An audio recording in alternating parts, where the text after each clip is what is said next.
Hello and welcome back to ThinkYaKnow. Today we're going to be breaking down the Avengers Endgame trailer 2.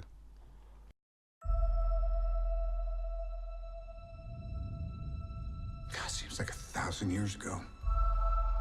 I fought my way out of that cave, became Iron Man. Realized I loved you. I know I said no more surprises, but I was really hoping to pull off one last one. Alright, so the trailer starts with an image of the Mark 1 as soon as he breaks at the cave that he's been kept in Iron Man 1.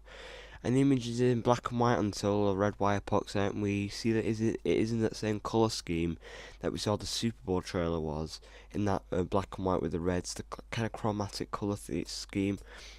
We've still got that going on. And then there's a voiceover with Stark saying, "It seems like 1,000 years since I fought my way out of the cave and became Iron Man," which is kind of saying he's reflecting on his time as Iron Man because he's in a similar situation now where he needs to get out as quick as he can and help out people. Just like he was in Iron Man, he had to fight his way out. He's going to try and fight his way out of this one, but not the fighting that he thinks. If you got what I mean. It turns out he's probably saying this to the helmet, trying to get this voicemail to Pepper, but didn't he cut like a couple thousand miles after he left Earth? Didn't it cut off there? So I don't know how that's going to plan out to actually get to Pepper. Then we see another shot of from Iron Man 1 when he opens the parcel from Pepper with the original light reactor that says proof that Tony actually does have a heart.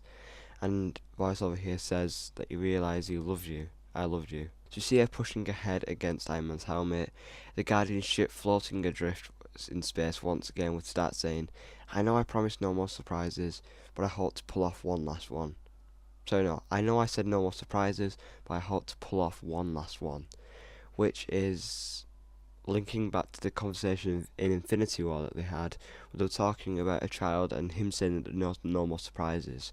But then he ended up flying off into space and possibly not going to return. But we don't know yet. The world has changed. None of us can go back.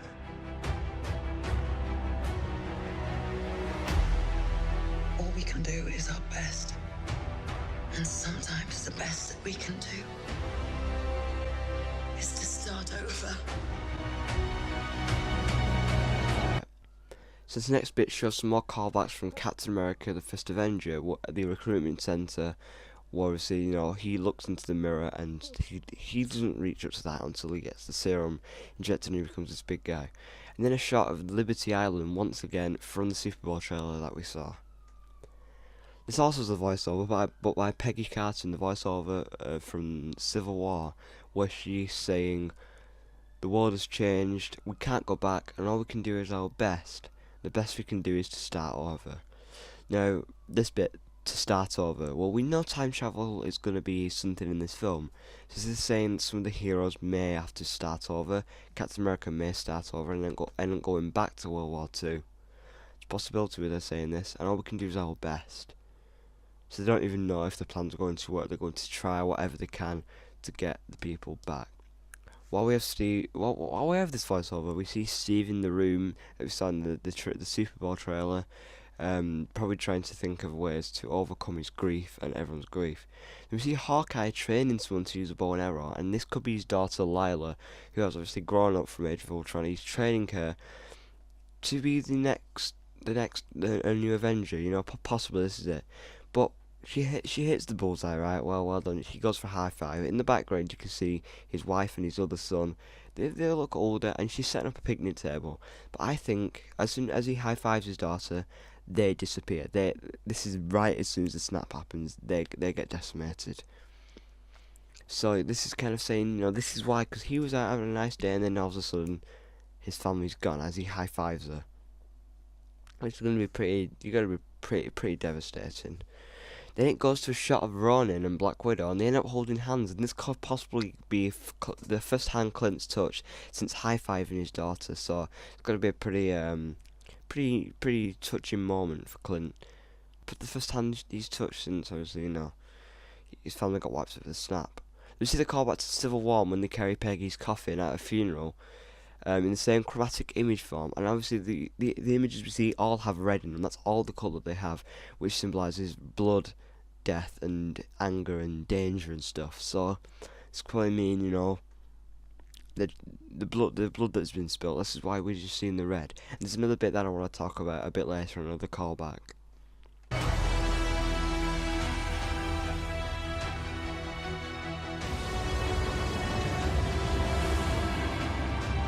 I saw all these people die.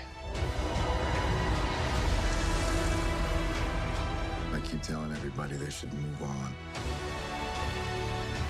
Some do, but not us. Okay, so now we get to call back to Thor, the first Thor film, and a cruel chromatic shot of Asgard, but we know now that Asgard's gone. So this is obviously, this is a bit of a throwback, and we see Thor and Odin. Obviously Odin's gone as well. This could possibly mean they might be coming back, or there's some time travel involved with these callbacks, But again, Thor's cape is actually stands out because it's red, and red again symbolises blood. Then we hear Thor saying, "I watched these people die," while callbacks to the people dusting in chromatic red play under him saying this. So we see here Scarlet Witch, we see Black Panther disintegrate. We also see Falcon, and I didn't notice this before, but as Falcon actually dies, he looks up as if to ask someone for help, and the person who's there is Cap. He's trying to get Cap to help him because he doesn't know what's happening. He looks up as he's scared and he doesn't know what's happening. I just noticed that after watching this. Then we hear Steve saying, "I keep telling people to move on." And actually, it's the bit from Infinity War where he leans down and puts his hand into Bucky's dust. But his hand's outlined in red, but in the actual film, it's brown. So he's kind of trying to say the blood is on his hands, because it's red, obviously, because they were brown in the actual film. So why would they change it? Trying to say the blood is on his hands. So more into this line, "I keep telling people to move on, some do, but not us." Again, that "but not us" line, which is trying to say that he's gonna push through this. And it turns out he's talking to Black Widow, and there's a noticeable difference to her. It's longer, she's got more of a red hair back, which says but there's still blonde in there. It says there's a long time past because her red hair's been coming back, but there's still blonde in there. Even if there's a small chance, we owe this to everyone who's not in this room to try. We will. Whatever it takes. Whatever it takes. Whatever it takes. So now we see a very confused Scott Lang in this shot, and as we see him looking around wondering where everyone is, because obviously he's been in the quantum realm. This tells us how long has it been, because it passes a poster with a lot of missing people posters on it. Things look untidy, overgrown, and things just don't look like they've been going well. So how long is it after the snap, and how long has he been in the quantum realm? We don't know, we'll find out in the film. Then we get a voiceover of Black Widow as a ship flies into Tokyo, where Ronan actually was, saying even if there is a small chance, we owe it to the people that aren't in this room to try. Now, this ship is flying into Tokyo, so this could possibly be Black Widow. She's heard about someone killing a lot of people, potentially, and she finds Clint there. And then we see, so she finds Clint, and she obviously takes his hand, she takes him back to the ship. Then we see Ronan running along a corridor, an explosion behind us. This is our first bit of action. But as he runs, there's something on his hand, you see. And it turns out, later, he actually straps a torch to his hand, so when he's aiming down his bow and arrow, he can see. It's like the torch on a gun or something. This is the first bit of action we see for this film. And, so Ronan looks to have a device, but it turns out it's just a torch after watching it again. We then see Rocket and War Machine in his new armour. It's a lot bulkier, preparing for a fight, and they look like they're on a battlefield of some sort. And then we hear Steve saying, "We will." Long pause. We see a lot of characters. We see Scott Lang.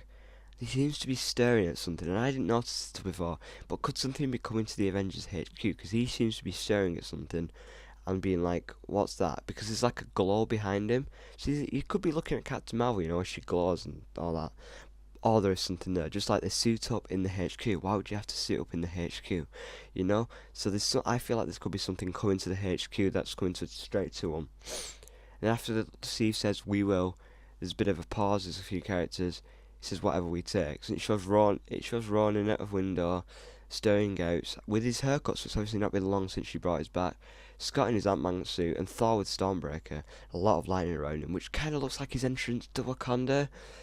Could be, could not. You know, he's questioning whether he should be able to have this other chance to kill Thanos again if he ends up going back to the battle in Wakanda.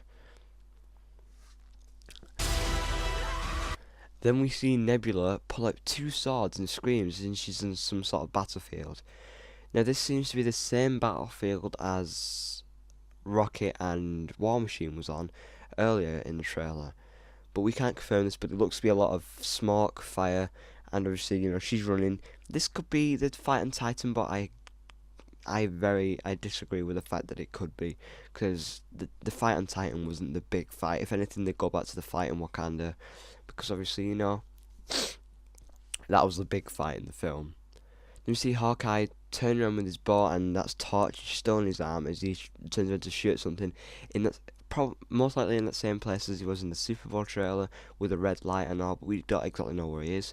Natasha on a trailing field again, obviously shooting. She goes to reload the clip and she says whatever it takes. And if you didn't notice, when she shoots the gun, it's in a rhythm.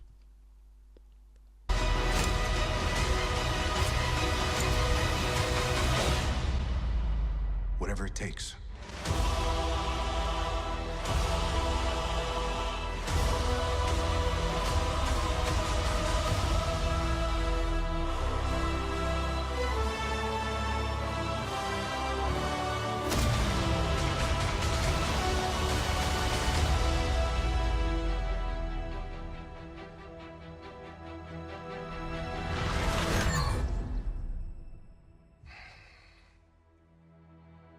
I like this one. Then we see the shot where Captain America is putting on his shield, probably for the last time, but he's shaking a lot more in this. And it goes to a shot of his face. His face is dirty, perfect white teeth though still. He looks very angry. His helmet looks damaged, and if you see, he has a bit of the scale armor on his suit again. So, you know, that's something else. Then we see Ant-Man run up a pencil and swing himself at someone, possibly Thanos. But also in the scene there's a audio cable that's hanging down, and this kind of looks like the move. Whatever it takes. Then we see Tony. He's still on the ship, and he says whatever it takes. As he sat on the ship, he looks like he's given up. So in this next shot, we see the hallway we've seen twice before, but it's been manipulated twice before, and now we see Steve walk out in front of everyone in a red and white suit, and it looks like the quantum suits which you see got Teach and Toys and concept art, and follow him, and the rest follow him, including Nebula and Stark, which says, could they be back on Earth, or is this just manipulated again to make us think that? Because they've said themselves the trailer are only going to show up to the first 13 minutes of the film, so could this mean that Stark and Nebula get back quite quickly, or is it just manipulated again for the trailer? There's still no sign of Captain Marvel in the trailer yet, but also in this walk she's not here, nor is Thor, nor Rocket. They could just be out of frame, or they're off to hunt down Thanos while the others try to fix everything, or maybe get the heroes back which are gone. You know, because they're going to be, because then there's a shot of Hawkeye and Black Widow in the ship, which looks like the Guardian ship. So this could be them travelling. I think this is early on in the trailer though, but this could be them travelling to Thanos after Thor, Captain Marvel, and Rocket have tracked them down after they've got all the heroes back. Because there's possibly a scene which they took. I've read somewhere that they took 5 months to film one battle scene, which is quite a long time.